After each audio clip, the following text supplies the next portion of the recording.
My name is John Isom. I'm the director of an NGO in the United States and California called Tibet Justice Center. And I'm part of an initiative here in Copenhagen at the COP15 and here at the Klima Forum called Tibet Third Pole. And I'm moderator. Before I introduce this afternoon's panelists, I think it's important to frame the context.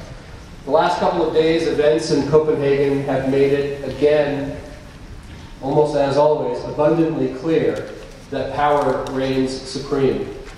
That only a few voices are permitted to speak on behalf of climate justice and on behalf of an equitable, just, ambitious, and durable or long-term climate agreement. There has been random silencing. There has been what has now become a largely closed process with a mystery process for who gets to participate and who does not.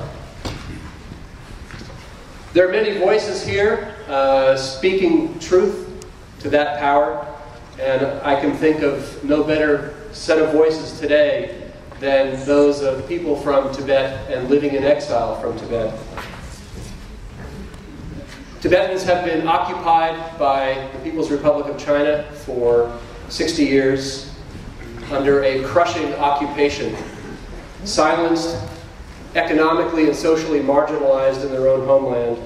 And now we have a greater understanding of the brutal and misguided, to say the least, land use practices and land use policies that are bringing ecosystem degradation to the Tibetan Plateau, a region as large as Western Europe.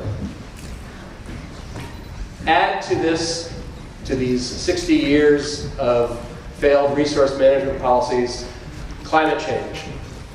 The Tibetan Plateau is the highest and largest plateau on Earth.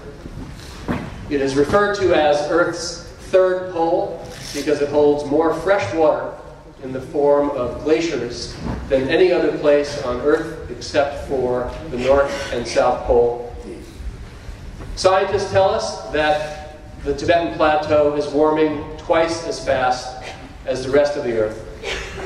And so Tibet, like Bolivia, like the Andes, like so many other mountain regions, affecting so many other mountain peoples on Earth, Tibet is melting. The great rivers of Asia begin on the Tibetan Plateau, from the Sutlej in the west in Pakistan, through India, Nepal, Bhutan, Bangladesh, Southeast Asia, and yes, even China. The Yellow River, Yangtze, Mekong, and others. These rivers provide water to more than 1 billion people. Add to this changing water supply and water regime, China's solutions and policies regarding these waters, and we are about to witness in this century a climate crisis exacerbated by a human rights crisis, which is to say China's policies of damming and diverting these waters is only going to create havoc for those who live downstream. In Tibet itself, China is removing the Tibetan nomads from the grasslands, claiming that the nomads have been causing ecosystem degradation, where in fact the reverse is true. Today's panel and question and answer discussion is called Tibet Third Pole, Nomads, Climate Change, and Human Rights. Today's topic is going to be broadened somewhat to include some other perspectives as well from Tibetans about Tibet and responses to climate change. But it's my pleasure now to introduce today's panelists. To my immediate left is Chuki, who is Undersecretary of the Environment and Development Desk in the Central Tibetan Administration in exile in Dharamsala, India.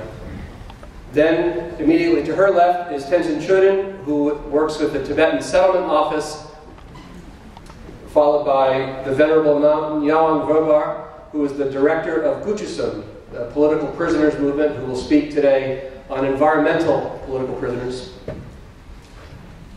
To his left is Tenzin Darden Charlin, Research and Media Officer for the Tibetan Women's Association, the second largest and oldest Tibetan-run NGO on earth.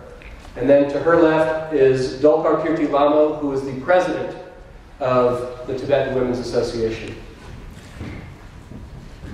Besides the presentations, we will show two short films, videos, interspersed to the presentations. And so with that, I would like to welcome you all again, and let's begin with Chucky. Hello, everyone.